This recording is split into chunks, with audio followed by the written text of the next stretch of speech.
I'm Joyce Woodworth. Welcome to the Spirit of Winona. Today I'm standing on the levee at the edge of our beautiful little city, waiting for a steamboat to dock on our levee, just like Winonans have done since the 1850s.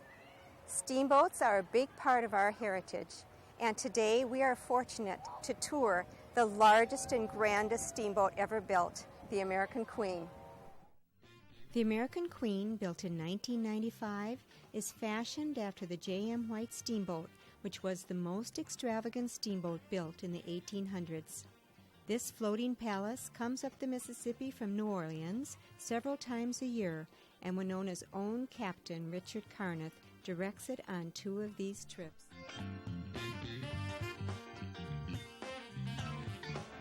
Hi.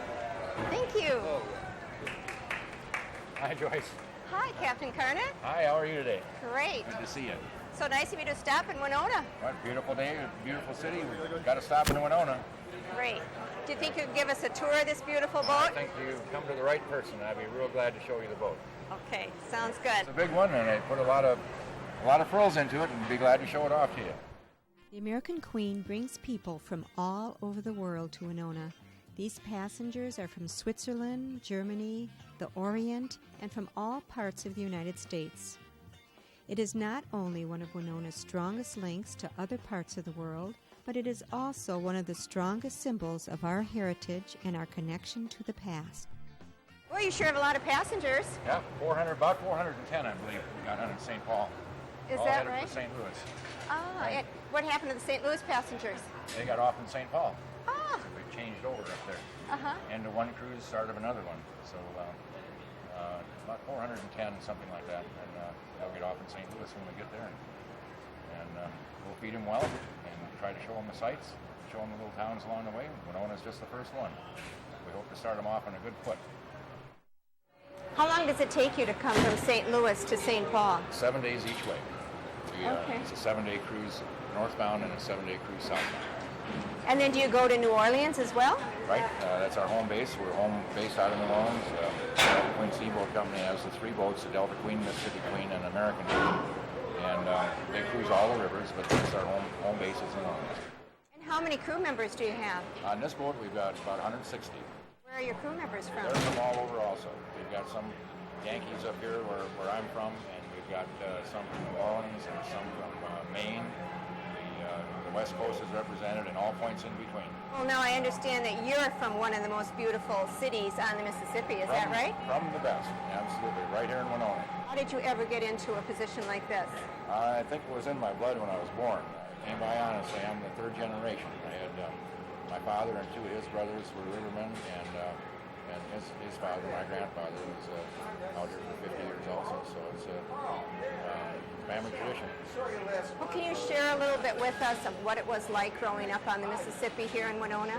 Oh, sure. It was, this is our playground out here. As soon as we were old enough, we took swimming lessons over to the bathhouse over here with old Kathy McGill, and they taught us how to swim, and then it was water skiing and all that sort of thing. We spent every minute we could out in the river. Now, I understand you're going to give us a tour of this Oh, grand I'd love boat. to show you this boat. This is the newest one of the 3, and it's really done up in the Victorian style, and I'd sure love to show you around. Well, let's go. All right. Okay.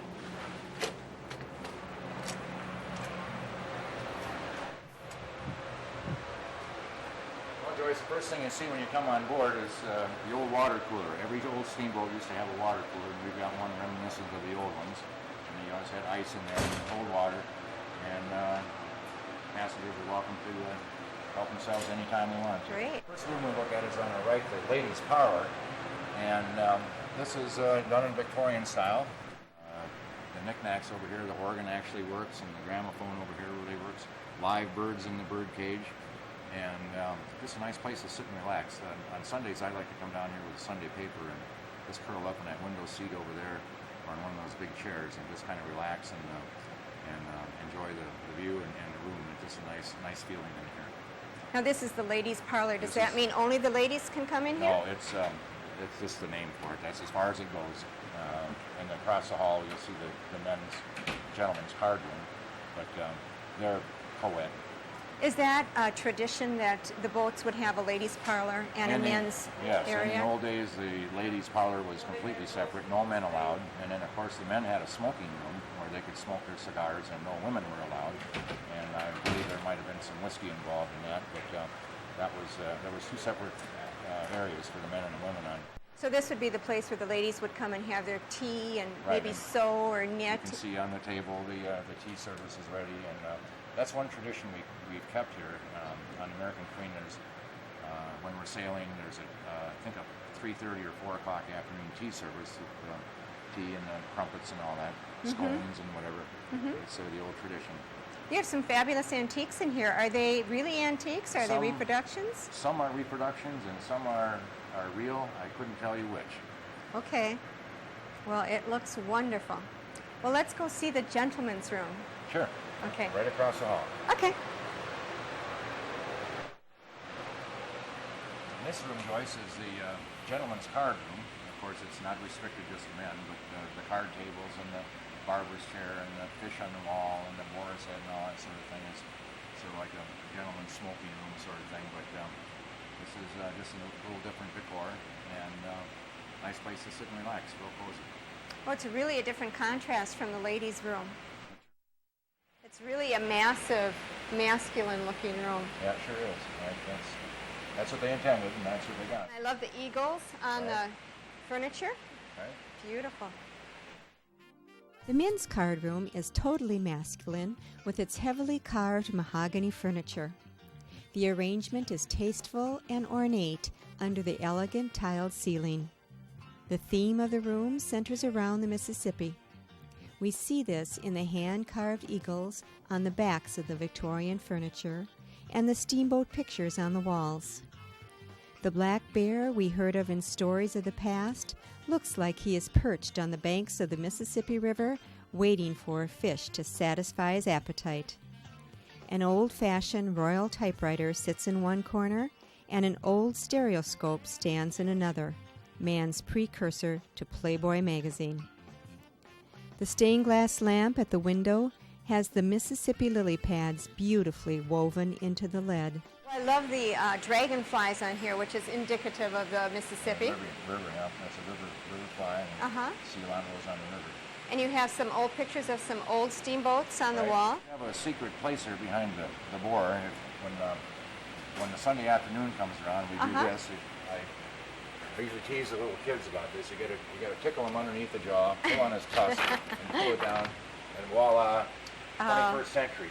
Of course, the men have to have their sports. Have Sunday afternoon TV and Saturday afternoon football and all that sort of thing. So that's what's behind here. A little hidden, but once they find out it's there, it's on a lot. So is cigar smoking still encouraged in this room? No smoking inside except in very designated areas, and there's no smoking in here. So times have changed a little bit. Times have changed. Well, let's go on and see another room. Sure. What would you like to show us now? We'll have to go through the Mark Twain Gallery to go anyplace else, so we'll make that one the next one. Okay, sounds good. Joyce, we're coming into the Mark Twain Gallery, which is actually a bridge over the top of the dining room, which we'll see later. But this room is done in a lot of wood, you'll see, and a lot of massive desks, furniture, and so on, models of the Delta Queen out there. And what is this room used for? This is used for gathering the people up. There's a perpetual coffee pot down at the other end where they can fix themselves a cup of coffee or a cup of tea, sit down, relax. This is where they generally gather before they go off the boat on tour, or relax after dinner with a cup of tea or a cup of coffee or something, or just to play cards with friends. There's card tables here. They play bridge all the time here. I saw them yesterday playing cribbage, and so there's a lot to do here. Just another sitting area, relaxing, nice atmosphere. It's a nice, beautiful room, another beautiful room, and it looks like this would be the inner core of this whole steamboat. Right. It's just something that when you come in the front door, you pass by the two front rooms, and then this passageway to the purser's office, which is our business office desk. And then the windows on each side overlook something. Overlook the dining room. We're one deck up from the dining room. You look out through the windows, you can see the dining area underneath us. Okay. Well, let's go check out and see what's on the other side. Okay. Now this is beyond the Mark Twain lobby, and what is this called? This is called the Purser's Lounge, and there's several things happen here. Of course, on our right here is the Purser Station, the shore excursions desk there, and across the way is the Emporium, which is the American Queen's gift shop. And it's also the top of the grand staircase that leads down into the waiting area for the dining room and goes into the dining room. The things that happen here, this is our business office. It's like the hotel desk right here, and shore excursions, and of course the gift shop and display items in the windows back here, and another meeting place, a gathering place, and just a kind of warm, cozy area. It certainly is a welcoming spot. Well, let's go down this interesting grand stairway and see what's Sure. at the bottom of it. Right, you'll be surprised. That's another world in itself. Well, Captain Carnett, this stairway is beautiful. This is the grand staircase that goes from the cabin deck down to the main deck and down into the dining room. And if you are good on your feet and you can walk downstairs and look up at the same time, you can find a mural up here, and hand-painted. The special feature to me is the white egret on the front there. Well, tell me Just about the walk white down. egret. What's so special about that? White egrets and blue herons and birds that you find on the river, like the long-legged ones in particular, are said to be reincarnations of old steamboat pilots. When you come upon when a present-day steamboat pilot comes upon an egret or a blue heron or something standing on a log, that's the reincarnation of an old steamboat pilot to let the pilot know that it's shallow water in there, or there's a log floating down the river that you can't see. And I've seen it myself that on foggy nights, one of those birds will fly by the front of the pilot house before it gets foggy, and I always take it as some kind of an omen. So there may be some truth to it. It's a gorgeous carving. These are the newel posts of the grapes and grapevines and so on down here. This is the end of the staircase. This is main deck lobby, or main deck lounge, they call it, and this is the scene of people gathering for dinner to go into the dining room. It's also the space where they put out the midnight buffet. If you haven't had enough to eat all day long, they put out a nice spread here at around 11 o'clock at night, and you can get desserts and cheese and crackers and bread pudding and some shrimp and whatever. Every night it changes, so there's a lot of food, and this is the last place to have food at night. It's about 11 o'clock. Out on this side is just another sitting area and bench seats. On this side is the captain's bar. It's more of a service bar for the dining room, but you can sit out here and have a pre-dinner drink. And the piano player is behind the piano in the evening before meals, and playing and singing, and people can sing along. I've seen them down here having a real good time late into the evening. It's so spacious in here. It is. It's wide open and a lot of room. You can see out both sides. You can see the river on both sides, out both the windows. So look out and see exactly how wide the boat is. And what's over in this end of the Forward ship? here is the dining room. What is this dining room called? This is the J.M. White dining room. As we talked about before, the J.M. White was an early steamboat, one of the grandest ones ever built. And they've taken a lot of hints from that boat and put them into this boat. Gingerbread is reminiscence of the old cabins on the steamboats like the J.M. White and the Grand Republic, and some of those that were really ornately built. Stained glass windows above the paned windows. And just a nice, bright, cheery place with the draperies and all, and a good place to eat. It's tapestry down at the other end, and the curtains are so ornate. Everything is so very ornate in this room.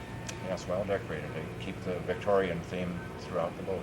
Tell me about the specialty foods that are served in this room. Because we're from New Orleans, a lot of the specialty foods are New Orleans type things. There's the shrimp etouffees and things like that. And, there is one thing on the menu that stuck out to me. It's a steak Winona. And I don't know where it came from, but it's on our menu, and I don't know what night it's served, but it's called steak Winona, 3 medallions of beef, and it's one of the, I tell people it's the best thing on the menu. This is the Grand Saloon. This is where the major entertainment takes place on board, and it's It's designated for entertainment. You can tell by the box seats up above and the numerous seats, the bench seats, and so on. Interesting thing about the design of this room is that it's copied after the Ford's Theater where Lincoln was shot. And it's people who have seen both tell me that it's very similar. So they did a good job of copying. It's another huge room inside of a great big steamboat, and they have a movable stage that comes in and out, and all the latest in lighting and sound effects and so on. So they've got it's all high tech, but it looks old. Mm-hmm. Is this where all your shows are presented? All the shows are presented here, but it'll hold 400 some people. Okay. Well, what room are we going to see next? Well, we'll have to go up above. We've seen everything on this deck and the next deck. We should go to the engine room bar. I think should be the next thing on our list. Okay. Can we actually see the engine also? Sure. Okay. Great. We can go to the engine room. It's right this way if you want to go from here. Okay. Modern convenience. They didn't have these on the old steamboats. What room are we in here? This is the engine room bar. It's the last bar on board to open during the day and the last one to close at night. And this has got the piano-style entertainment back here, and guitar and drums, and anybody else who wants to jump in. And a lot of passengers get up here and entertain the other passengers. So this is the spot to go if you're a late night person. This is the late night bar. What's the picture behind the bar? Oh, that's a nude, and I think somebody got offended by something. They put a shelf there. Oh, okay. This room also has verandas on each side. You can go outside and sit outside. Is this called the engine room bar because it's above the engine? Right on top of the engine room. Right, Really? Right underneath us is all the machinery that makes the boat go. Can we go see We the can engine go down room? and see the engine room. It's right underneath us down that stairwell. Super. This is the engine room. This is what makes the boat go. In fact, as a pilot, I'm often in contact with the engineer back here. He says he does the pushing and I do the pointing. Where actually is the engine? Which one of these machines is the engine? We've got two steam engines on each side. One drives each side of the paddle wheel. Underneath the decks are the electric motors that drive the propellers, which we have on this boat, auxiliary power.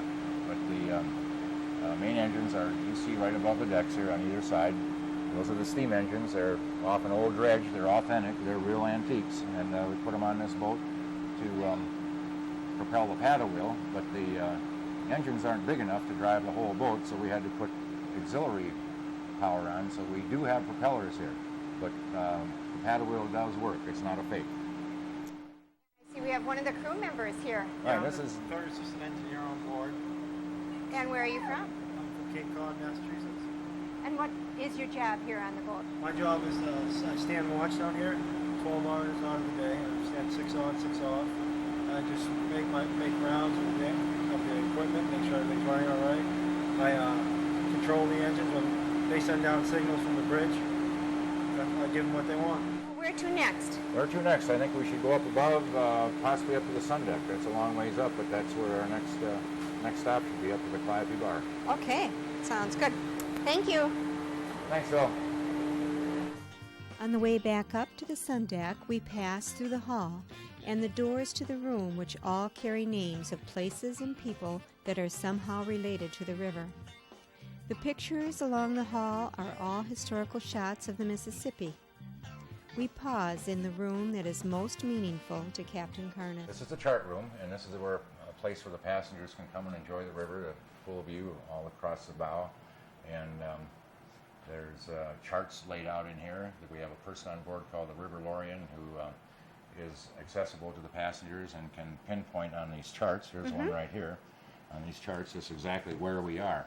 And in case we're landed in port sometime, they'll put a little red flag next to the place where we are and what mile we're at. And the interesting thing about this chart is when I wanted to become a pilot, I had to pay close attention to this chart because I had to memorize it.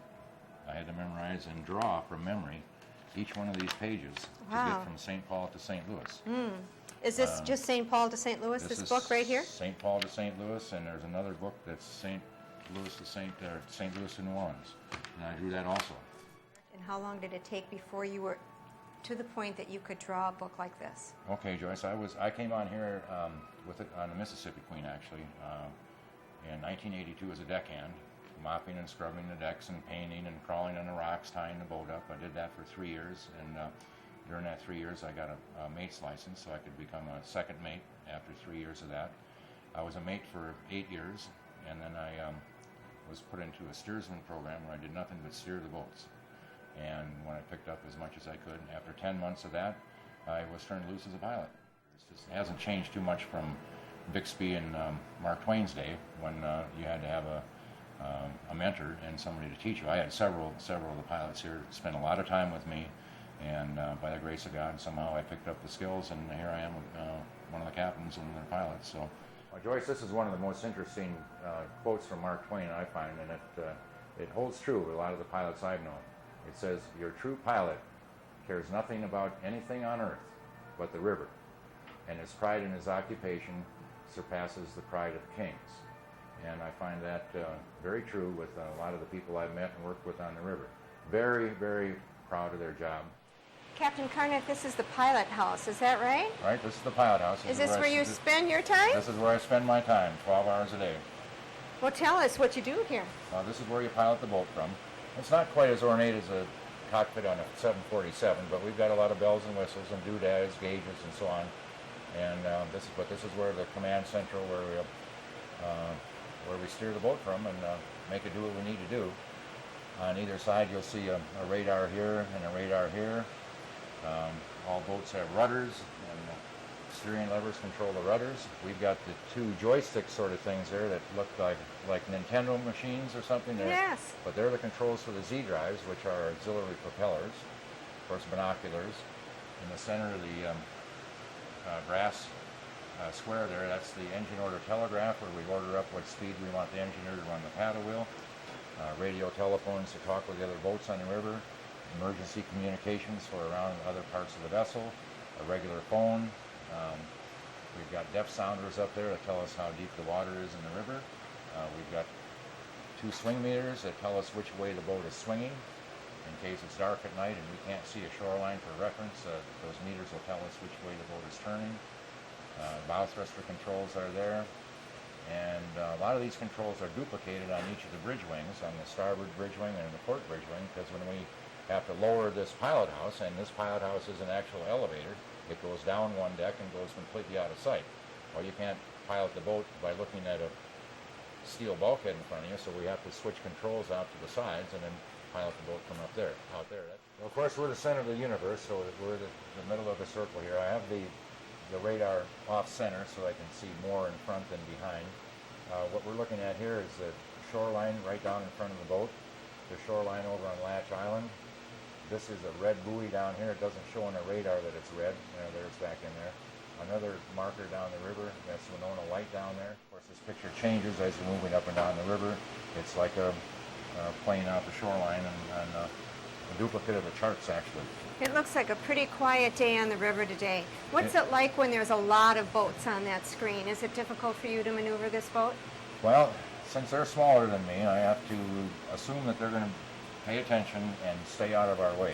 It would be real hard for me to get out there and avoid some small boat. Just take it easy. I have lookouts on either side of the boat that talk to me by radio where the small boats are. If anybody's in too close, we can wave them away. And a lot of them have radios now. I can get on the radio and warn them that they're becoming too close to give us a little. Now this is the top deck, isn't it? This is a sun deck. Mm-hmm. And what is this area? Is this used a lot, this area? This is used a lot, especially in the summertime. You'll stumble over bodies coming around here. This is the pool area and the workout area. There's treadmills inside this, what they call the athletic club, and recumbent bicycles and where they keep the beach towels and so on. But it's a pool jacuzzi. You can see the water jets and the air jets. And people relax up here in the summertime. They'll sun all over the place and come and take a dip in the pool. Ping pong table, when it's not windy, that's well used. Do you have ping pong tournaments? They have them occasionally when they get a bunch of players on board. They'll have a little tournament. And right down at the bottom of the stairs is a Calliope bar for all your summer refreshing drinks and a little hot dog stand down there where they can get more food. You know what I'd really like to see is your Calliope. That's right back here. Let's take a look at that. Right next to us. Okay. The keyboard for the Calliope seems rather minuscule.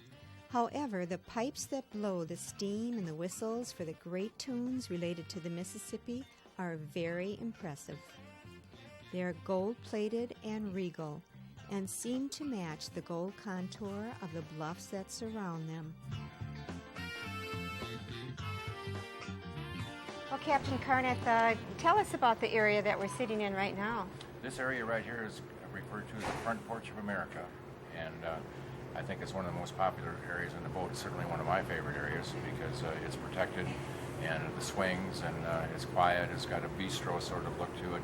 Inside you can get iced tea, soft serve ice cream in the afternoon. They have a little lunch buffet up here in the afternoon, and this is where the continental breakfast is served in the morning. So the people come in here. It's kind of a homey, relaxed, dressed down sort of area, and it's always busy up here. There's always people just sitting, reading, or eating lunch, or having their coffee or something. So it's truly like a porch.